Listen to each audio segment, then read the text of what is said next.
Bank Indonesia dan pemerintah kembali menerapkan skema burden sharing atau pembagian beban pembiayaan guna mendukung sejumlah program prioritas Presiden Prabowo Subianto. Kebijakan ini sebelumnya pernah diterapkan saat pandemi COVID-19 untuk membiayai kebutuhan penanganan krisis kesehatan dan ekonomi. Kala itu, skema burden sharing dilakukan dengan pembelian surat berharga negara di pasar primer. Tetapi untuk kali ini, BI membeli SBN di pasar sekunder.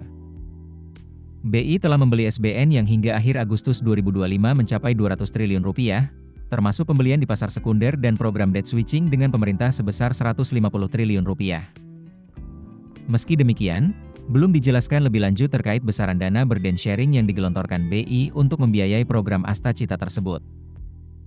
Kepala Departemen Komunikasi BI Ramdan Deni Prakoso mengatakan, BI akan terus melakukan sinergi dengan pemerintah untuk mendorong pertumbuhan ekonomi sejalan dengan program Asta Cita pemerintah, dengan tetap menjaga stabilitas perekonomian.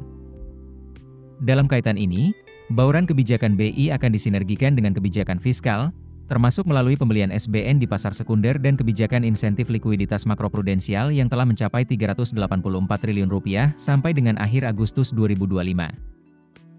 Pembagian beban bunga dilakukan dengan membagi rata biaya bunga atas penerbitan SBN untuk program pemerintah terkait perumahan rakyat dan koperasi Desa Merah Putih setelah dikurangi penerimaan atas penempatan dana pemerintah untuk kedua program tersebut di lembaga keuangan domestik.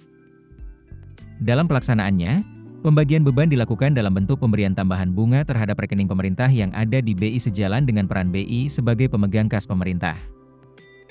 Selain itu, besaran tambahan beban bunga oleh BI kepada pemerintah tetap konsisten dengan program moneter untuk menjaga stabilitas perekonomian dan bersinergi untuk memberikan ruang fiskal dalam mendorong pertumbuhan ekonomi nasional dan meringankan beban rakyat.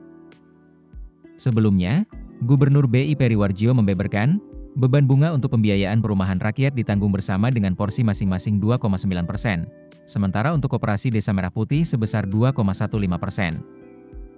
Formula yang digunakan adalah bunga SBN tenor 10 tahun dikurangi hasil penempatan pemerintah di perbankan, lalu sisanya dibagi dua. Menteri Keuangan Sri Mulyani Indrawati menambahkan bahwa sinergi ini ditujukan untuk memberi akses pendanaan murah kepada koperasi dan masyarakat, sekaligus mendukung pertumbuhan ekonomi. Sri Mulyani menambahkan, pemerintah juga telah menempatkan dana Rp83 triliun di perbankan sebagai pinjaman untuk koperasi Merah Putih, dengan plafon maksimal Rp3 miliar per koperasi selama 6 tahun. Skema ini disertai masa tenggang 6 hingga 8 bulan dan bunga tetap 6% sepanjang tenor. Keputusan bisnis terbaik datang dari data, bukan tebakan.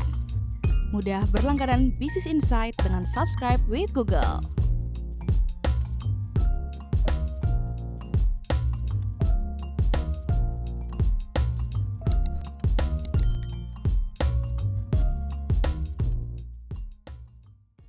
Download aplikasi Kontan sekarang di App Store atau Play Store.